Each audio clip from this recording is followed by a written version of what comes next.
Today we will explore resilience at the intersection of art and science. My name is Molly Douglas, and I will be your host for the day. I am Senior Advisor for Innovation, Technology, and Science with the Netherlands Innovation Network in Boston. But what makes you ask, am I doing hosting an event with the MFA?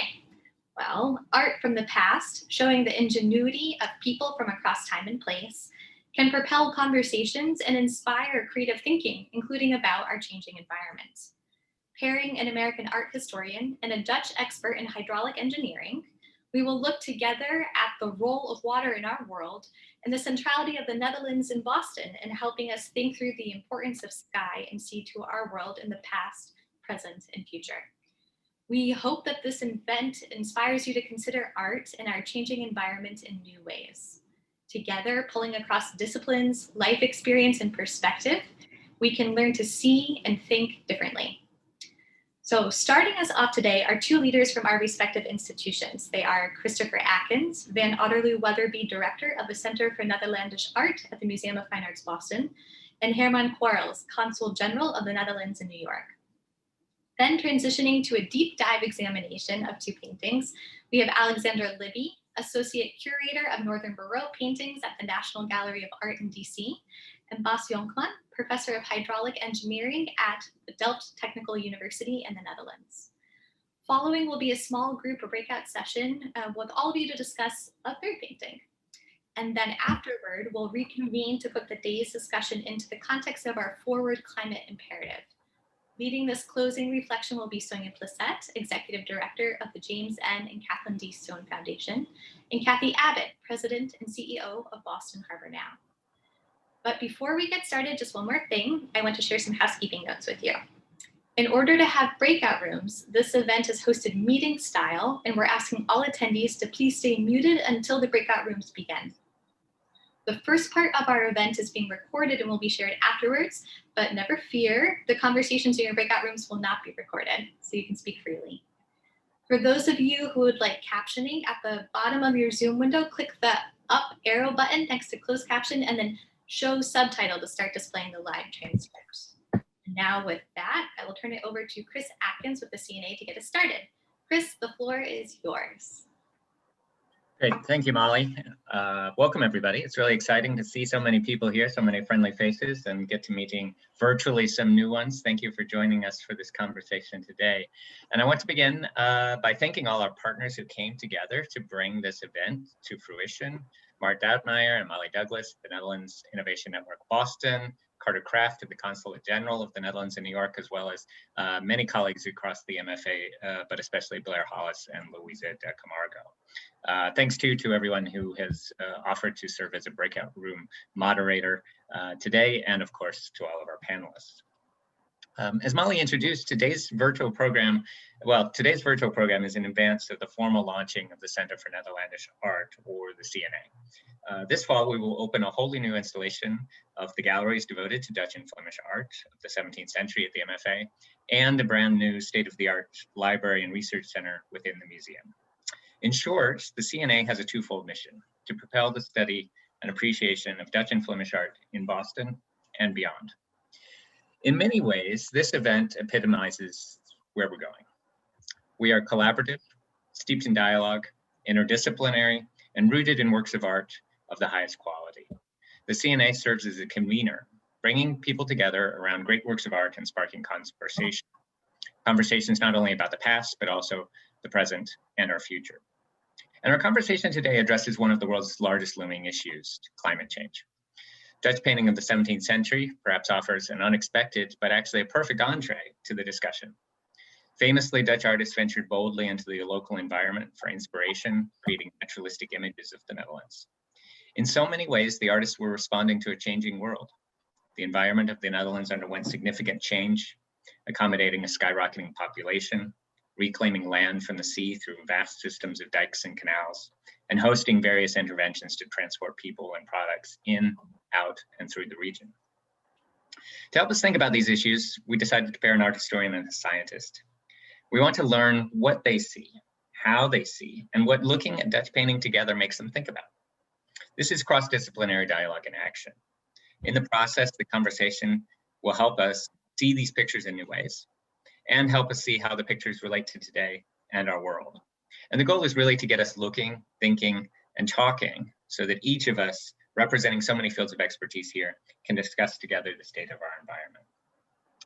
The collections of the MFA are well suited to stimulate this type of conversation.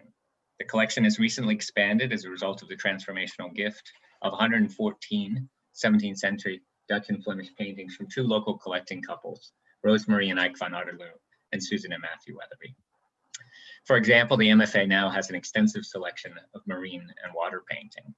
Indeed, 35 different paintings picture ports, open seas, rivers, canals, and other related features. And I'd be remiss if I didn't share a few of these first before we get going.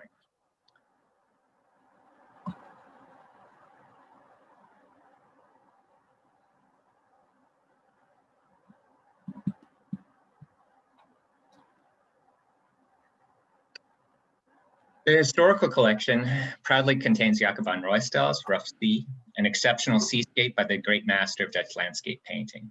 Set on the estuary of the River Ij, with the port of Amsterdam visible in the distance, Ruysdael boldly places the viewer low, as if on a boat on the water with an almost monumental expanse of sky that dominates the upper three-quarters of the canvas.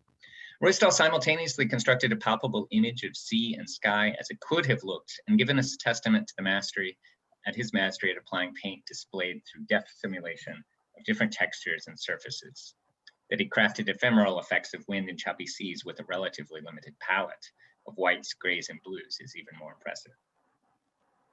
In the earliest phases of Dutch marine painting, artists focused their eyes on battles and historical events that took place near water, as in this painting by Johannes Verbeek that depicts an array of Dutch privateers off the Flemish coast of Dunkirk.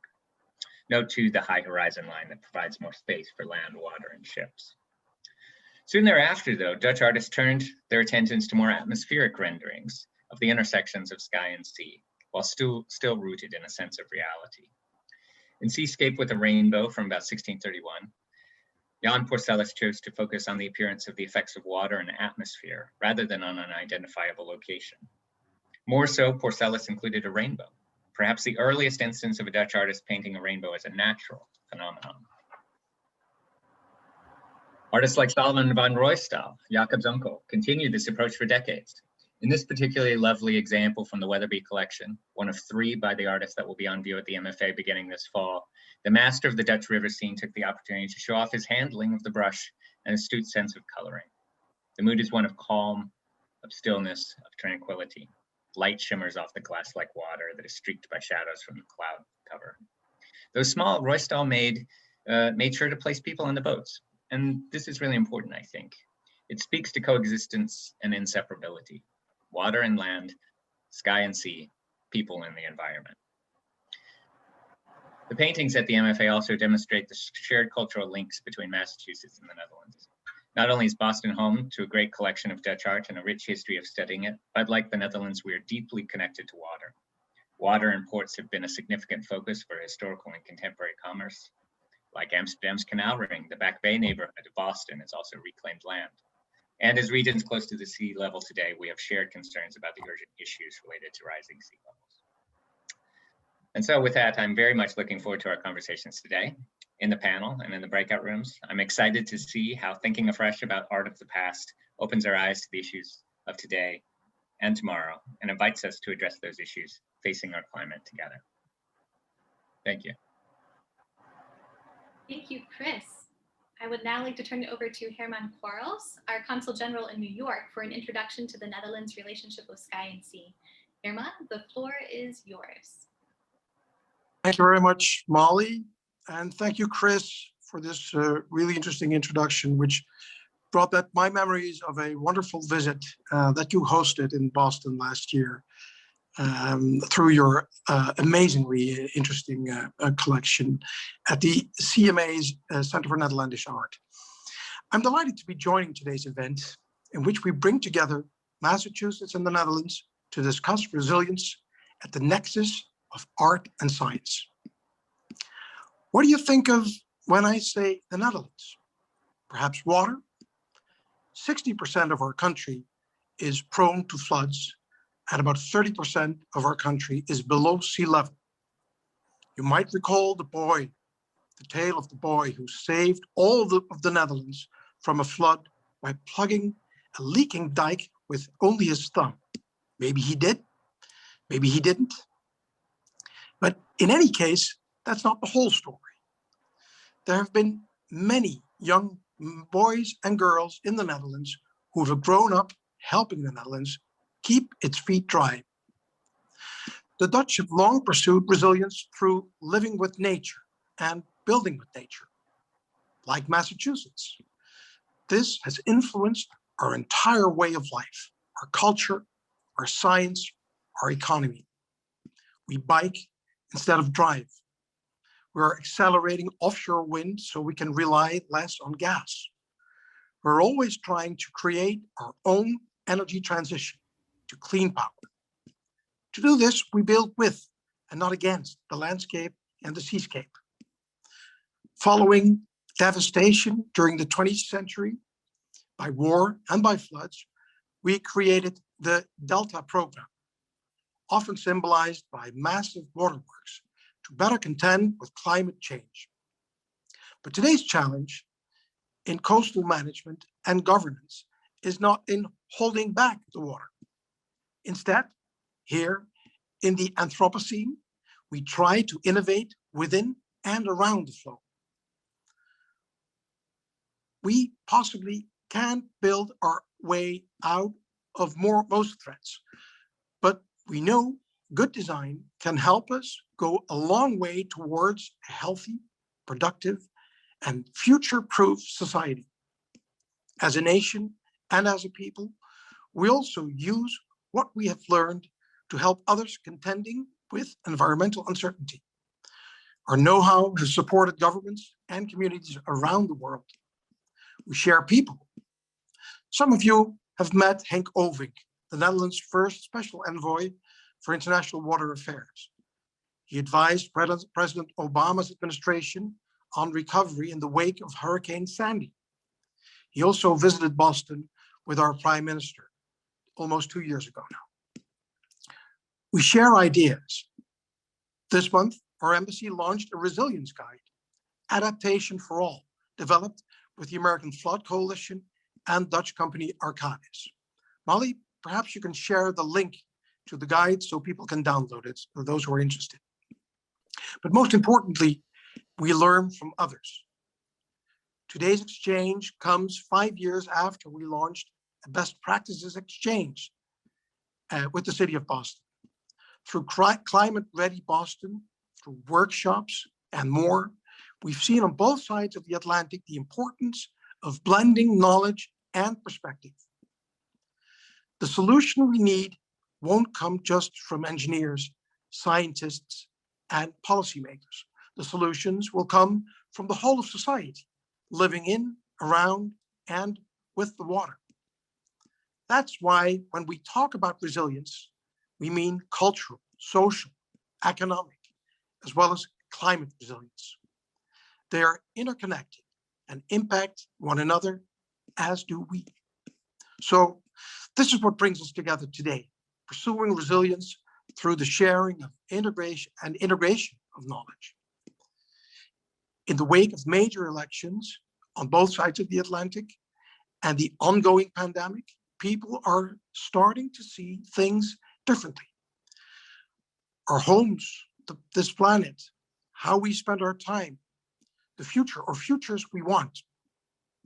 As we approach the 50th anniversary of the Clean Water Act and the Clean Air Act in the US, we can more critically look ahead by taking a look back.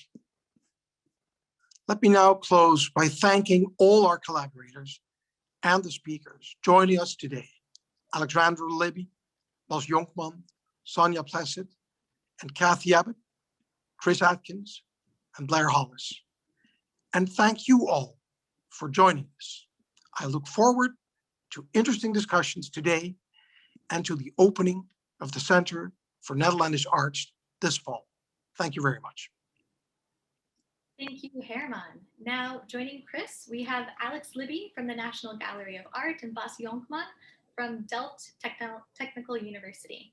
Chris, over to you. So good to be back on screen. Alex and Buzz, very much looking forward to our conversation. We have our first slide, please.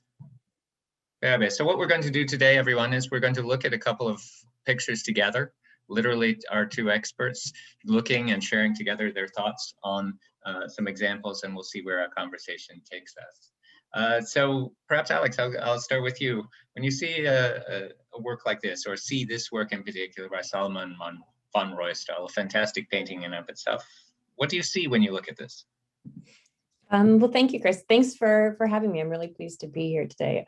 It's a great question. What do I see when I look at this? You know, I did a show at the National Gallery in 2018 on marine paintings, and I came across this great quote from 1673 by the English ambassador to Hague, Sir William Temple. And what it said was, the Dutch were the envy of some, the fear of others, and the wonder of all of their neighbors.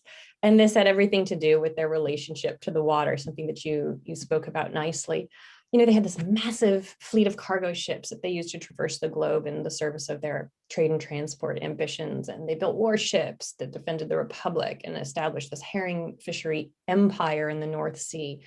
And then with all of their yachts and barges, they navigated local estuaries and rivers and canals. So what I see here in this picture is that really deep connection to the water. I also see a classic example of Salomon van Roystel's work. He was one of the leading landscape painters of his day, best known for his river scenes. And in those scenes, one finds him representing the activity of the water, but he always manages to imbue it with this real kind of serenity. You know, it's never frenetic. And what we're seeing here is this long river expanse with sailboats making their way down the river. And on the coast, you see these different structures, including a church. I don't know that it is identified or even identifiable as a location. It may just be drawn from different places that he had been. But then in the foreground, we're seeing a ferry boat, and it's filled with passengers and even a few livestock, and it's being pulled across the river. Ferry service people of all classes, and you see in this group wealthy travelers, they're seated on their horses. You see farmers with cows. And the whole scene just has this incredibly bucolic feel, right? The central cluster of trees bending toward the river, the subtle reflections in the water, the soft, tuft of clouds moving across a blue sky. And, you know, we actually have a very similar painting at the NGA. And in that painting, Salomon van Roystel, he rendered the clouds with such accuracy that the head of the mesoscale atmospheric process branch of NASA's Goddard Space Flight Center could identify them as the kind of clouds that you would see on a cool day in late spring. So I'm seeing so many things, but really his keen observation of nature and life and community on the water. That's great. That's a great place to start. And I'll offer a similar question to you, Buzz, as a professor of hydraulic engineering. I'm guessing you also will focus on the water, but maybe start with that broad invitation to walk us through what you see in the picture. Yes, thank you for having me. Well, I think this is a very interesting picture. What I look at is, let's say, the also, like Alexandra mentioned, the use of the water. It's heavily used for transportation. The waterways at that time were and still are of great importance to the Netherlands for commerce, for other use. But what strikes me, if I compare it to the current system, that this is a kind of a natural, dynamic, unmanaged system. So the pilots needed great skill to navigate through this system, also only with the wind. Well, that has changed over time. And what's also interesting, if you look at the church, that if we look at almost all the historical cities in the Netherlands were founded on these higher parts of the landscape. And it was only later that, let's say, similar to New Orleans, which started on the riverbanks, that the newer parts of the city developed in the new reclaimed or drained land. So that's also what you see on these historical map. But well, I think it's very nice, very interesting painting. Yeah. So taking this as a subject, Alex, why would the artist choose to make a picture like this? What do we know about the choice of subject that entices both of you to look closely? You know, it's interesting what Boss is saying about, the idea of transportation and using the wind, because at the time that Rousdael painted this scene, the Netherlands was at the height of its barge and canal construction for inland water transportation, and it was really efficient. In the 1630s to the 60s, I think they created something like 500 miles of towing canals.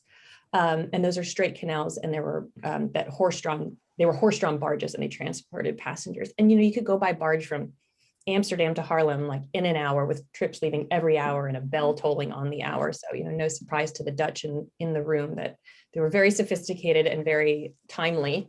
But this painting isn't showing new modes of transportation, particularly, the focus on the idea of being pulled across the river. It's very old-fashioned. And so it's interesting to me that he's focused on this, which makes it kind of a nostalgic picture, or maybe just a pride in the land. And it's interesting that he's painted this in 1649, which is just 1 year after the Dutch formally gained independence from Spain, against whom they had been warring for 80 years. So there's something really, I think, telling about the idea that Rousdael would be interested in painting an image of a beautiful, peaceful place that speaks to the idea of their resilience as well, socially. So you're nodding in agreement.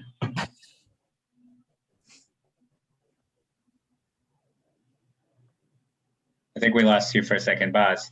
You're nodding enthusiastically, and you both, can you share what's going on in your head? Yeah, well, I think we had the Dutch won the war with Spain, but they had another, let's say, issue or problem after that, is that the way the system was, let's say, dynamic and a bit unmanaged, led to very regular flooding in the riverine areas. And so every 20, 30 years, major riverine areas were flooded, often due to ice jamming. So that was basically the trigger or the reason over time to start interfering more and more and changing this system more and more, canalizing it, building all the engineering works, founding, let's say, the Dutch Army Corps of engineers.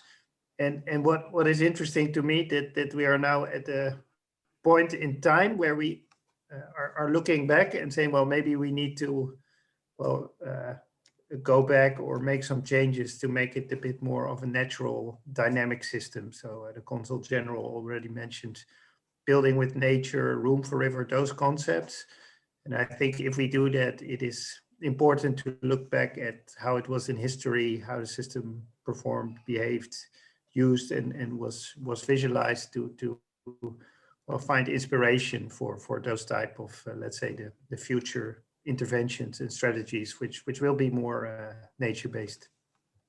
Can you say a little bit more about that? When you look back, what are you looking at? What are your sources, and what is your process of recreating or understanding some of those earlier moments? Yeah, as an engineer, you start with, let's say, historical observations of tides and so on. But usually we have those for a century. But then it's important to look, okay, how was the geophysics of the rivers, where were the old river meanders, what did the system look like in the past? And then you get to less, let's say, precise sources. Of course, you look at traces in the landscape and so on, but also these type of paintings are now even historical paintings of the Dutch coast are used to recreate a picture of what the Dutch coast was 500 years ago, and where were the storm surge heights, and where was the coastal position. So I think that's a very nice, let's say, meeting between art and that type of science. Yeah, and I'm struck by both of you. I mean, of course, you have wealth of expertise, but you're bringing so much to your viewing of this picture, your prior experiences in research and learning. And Alex, you were talking a lot about social and cultural histories. How can you walk us through your process? So how did you come to understand these larger issues that help you see this picture in this way?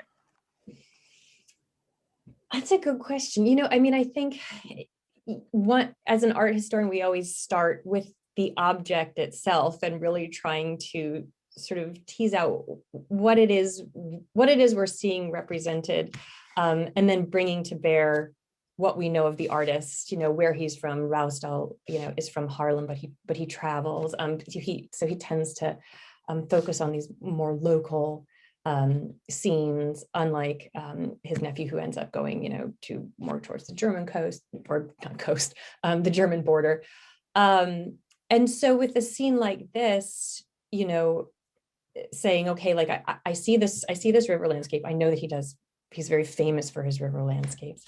What are these vessels? And then, like I said, then coming to see this poling barge, like, well, is that something that's actually used at that time? And truth is, it's really not as much.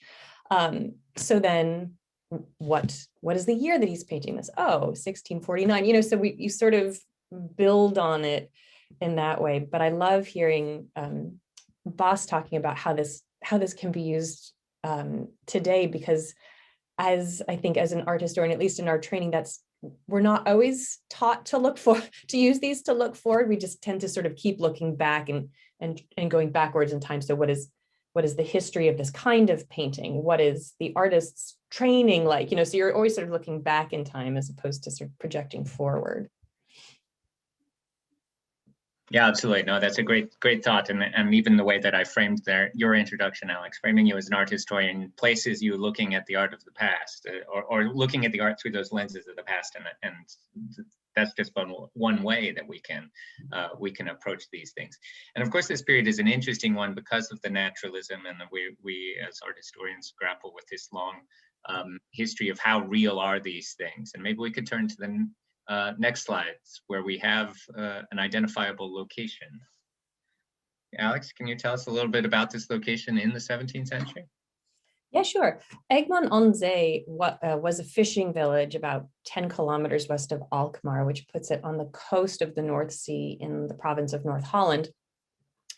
And so here what we're seeing are fishing boats being unloaded on the beach, where the catch is being sorted and piled onto carts. And then you see this host of characters inspecting it. So in the center, if you can see, and this is very tonal, so but you can see a maid, and she's identifiable by her red bodice and her blue skirt. So she's looking through the catch. But then there's also a gentleman, atop his horse. In the background, you can also see a group of men trying to push a fishing boat back into the water. And then you have all those small structures, houses perhaps, that are peeking out from the top of the dune. And then in the middle ground, and then just rising beyond that, is the St. Agneskerk. More specifically, what we're likely witnessing is the Dutch involvement in what they call the mother trade, which was the trade between the Baltic region and the rest of Europe, with the Netherlands functioning as the linchpin, and herring fishing, which took place in the North Sea and on the coast of which Eggmandanse is located, being a really crucial component. The herring was salted, packed in casks, and then exported to the Baltic countries, along with other goods that the Dutch had transported from around the world. And then the ships returning from the Baltic countries, they're carrying timber and corn, nearly all of which goes through Amsterdam, but then goes on to England and France and Spain and Portugal, where it's exchanged for wine and salt and other things. And I read during my research that in the mid-1620s, the Dutch government called the herring fishery the gold mine of the Republic. So a fishing village may seem to 21st century eyes maybe like a little quaint, but in fact, it was a really important part of the Dutch economy. And these boats, they're smaller boats, right? They're not really the deep sea fishing boats. So I don't know, these are precisely that sort of mega production or mega fishing that happened. But I think you get the picture, the idea that this scene is very much connected to the Dutch economy, to Dutch prosperity, and to, again, this sort of pride of place. Yeah, that's great. And it really frames this location in that moment, in the middle of the 17th century, that this location doesn't look the same way today, Bas? Yeah, I would say yes and no. So the yes part of it is that if you go to the Dutch beach or coastal landscape, it still looks the landscape still looks like this, the sand dunes, the beaches, and often the towns behind those dunes. And also the Dutch are doing this, let's say, annual coastal nourishment program to keep the beach where it is, even if sea level rise, even if there's storm surge. So it still looks the same, the landscape.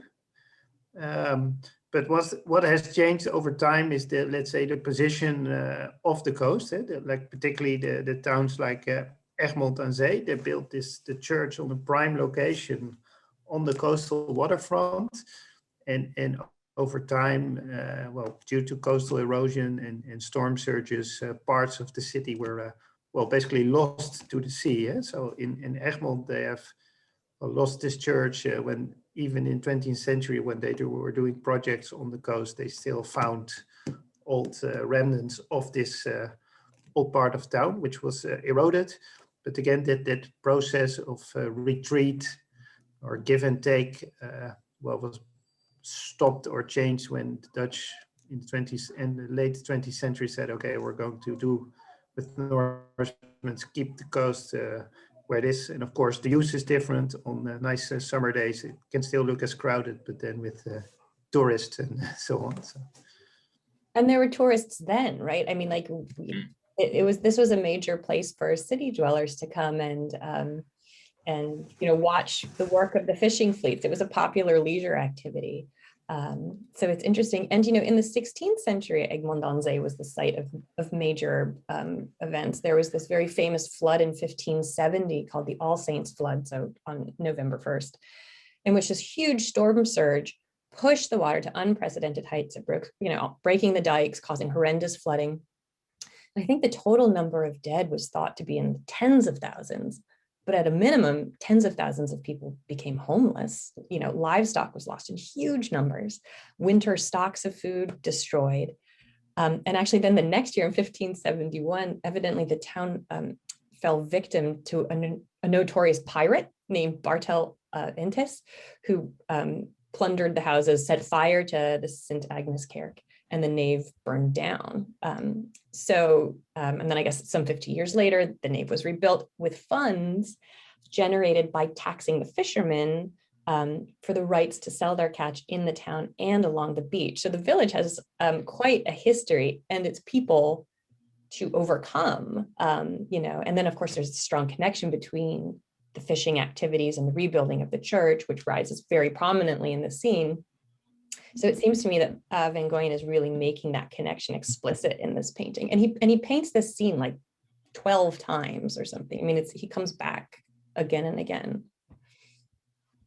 No, it's really interesting thinking about, so we've got several themes that you both are talking about, right? And the people and the relationship to this space. We have business, we have leisure, we have commerce and tourism, all rooted in and dependent upon this location, the access to the sea, but yet the coast has changed, is changing.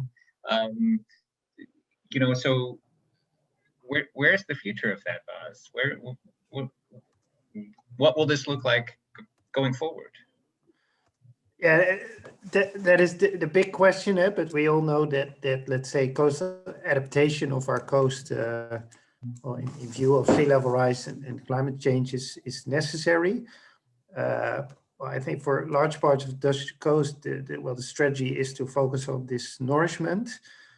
And that's actually a very well scalable strategy for Dutch conditions, but also we will need to adapt the areas that are outside of the embankments, like our ports in Rotterdam and so on.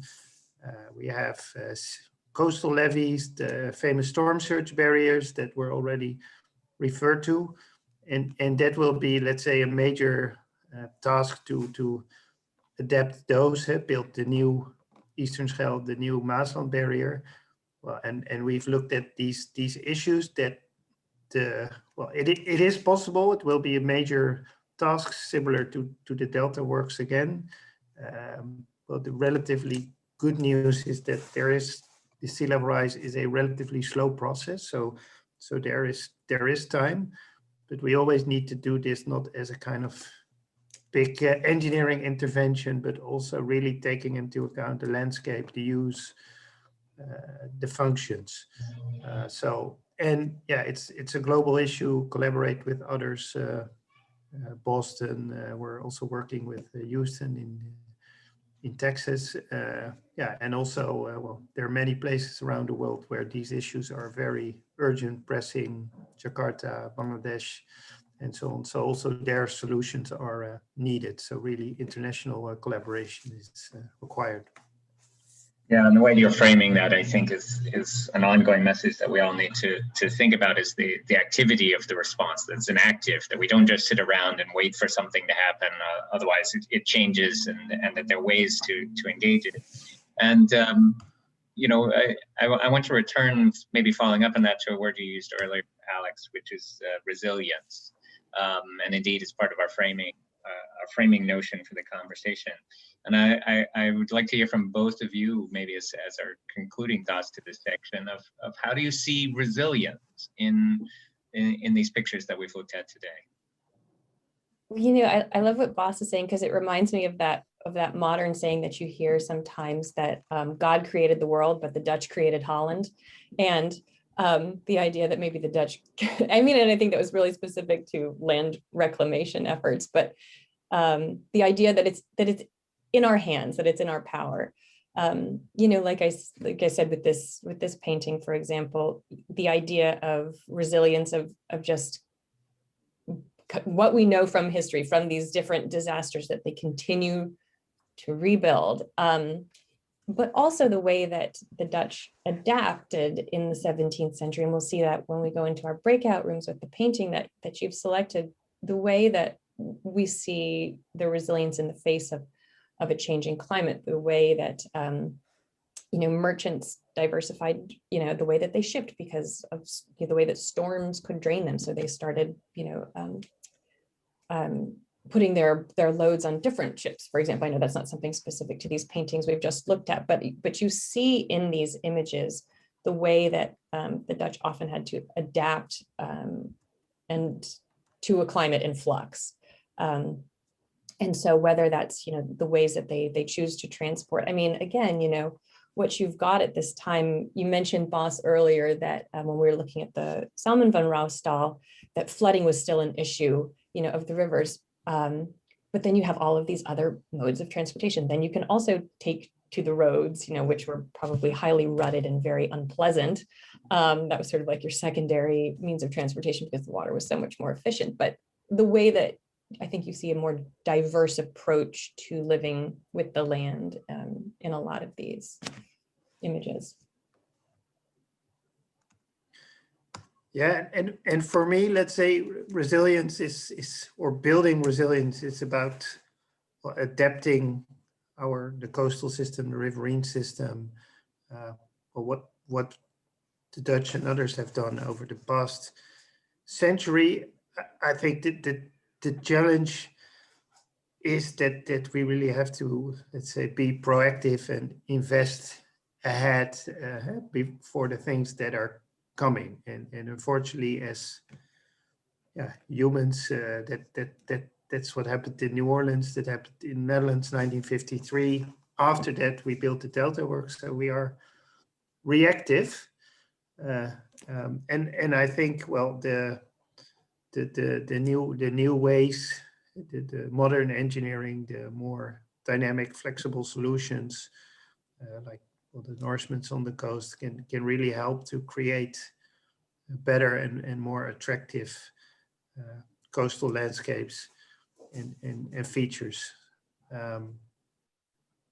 So yeah, I think that these images and also, you know, it is all, I think we need arts to communicate the message of, you know, it's not an engineer or politician saying, it's also the work, photographers, artists, movies, you know, this message and this way of thinking it's very important to communicate, because it's going to be such a major transition affecting everyone, that everyone needs to be involved and realize what's going on.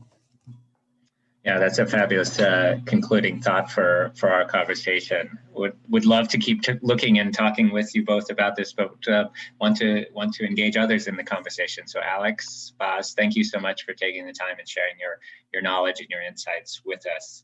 And with that, perhaps let's head to the breakout rooms and extend the conversation to everyone. Okay, so making a transition first, before we head into the breakout rooms, yes, also I want to echo thank you to Chris, Alex, and Bas, and great final points about resilience, adaptation, and what art and science can do for one another, because that's going to translate nicely into our third painting. So now shifting the gears and transitioning to small group discussion, we're going to divide all of you into breakout rooms to analyze this third painting that you can see on your screen now. And there will be a moderator in each room to lead the discussion with you. These breakout sessions will last about 20 minutes, and the painting that you will discuss is this here, an early and extraordinarily fine winter scene by Henrik Averkamp. Painting in the late 16th and early 17th centuries, he specialized in scenes like these that picture wintry landscapes full of frozen waterways and detailed renderings of a variety of figures engaged in a myriad of winter activities. While this picture cannot be tied to a specific location and is most likely a product of the artist's imagination, Averkamp's hyper-detailed and naturalistic style make this painting an ideal vehicle through which to probe weather conditions and climate then and now.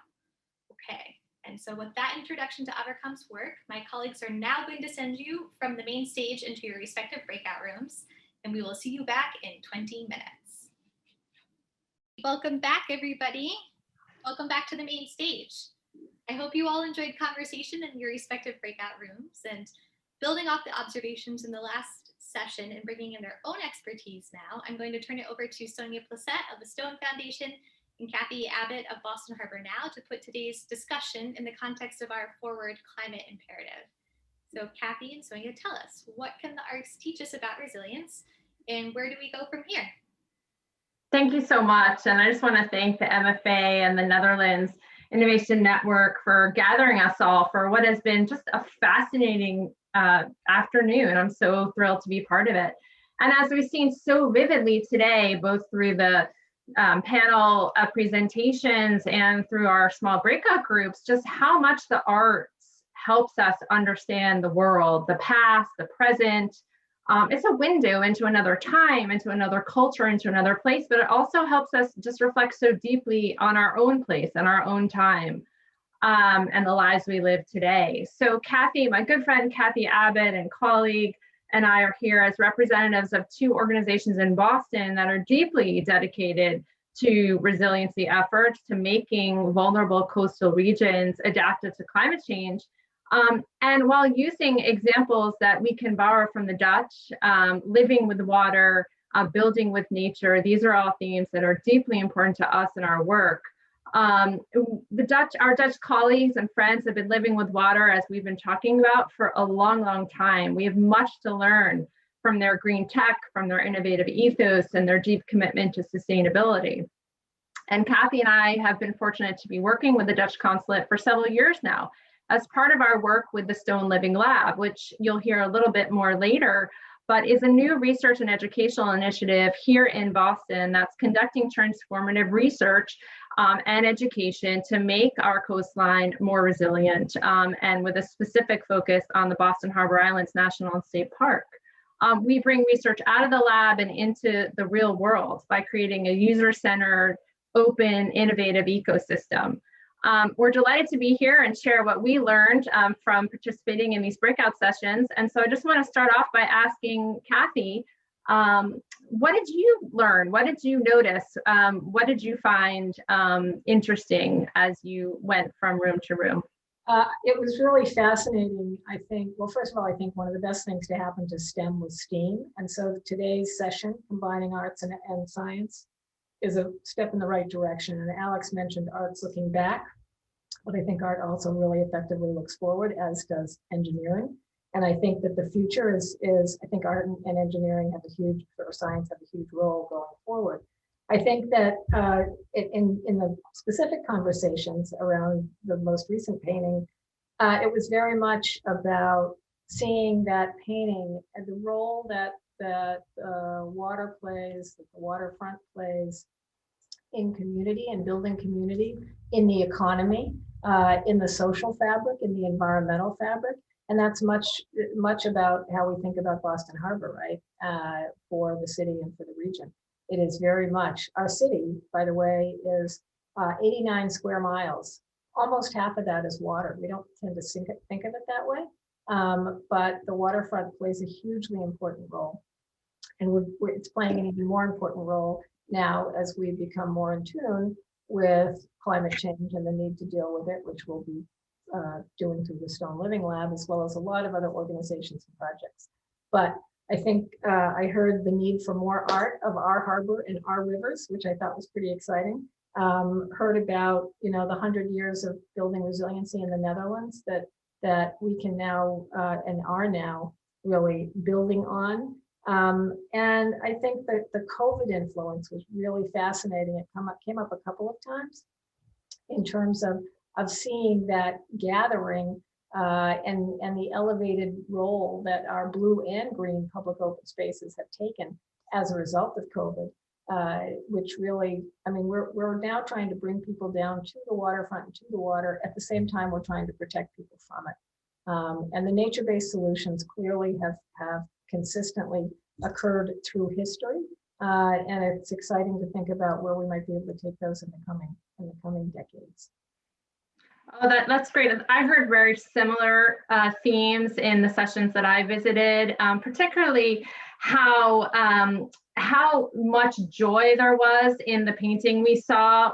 We could see people living so close to the water. One of our participants said, I would just love to be in that scene with those people. And that just reminded me of these wonderful days, out on the islands along our coastline and seeing people enjoying our sea and our coastline, and just how we can, one of our colleagues at the Stone Living Lab, Bob Chen, who I think is actually on the call today, has really spoke so eloquently about how can we connect people back to water, how important this is. And that theme came up again and again in my observations today. The other thing that came up was just the interdisciplinary nature of this issue of climate change, right? How we need to look to so many people in so many walks of life and so many sectors of expertise. It's not just going to be the scientists and the technologists, right? It's not just going to be the business folks. It's going to be the artists. It's going to be so many people coming together. And I know that that's part of what you do, Kathy, and in terms of your work with Boston Harbor Now, is bringing so many folks together in pursuit of a common goal. So maybe you could talk a little bit about that. Yeah, I think it really does. It takes all sectors, and it takes the public sector and the private sector. It takes every discipline, and I think it takes the entire community. Right? It's not, there isn't any one aspect of us that cannot be part of this.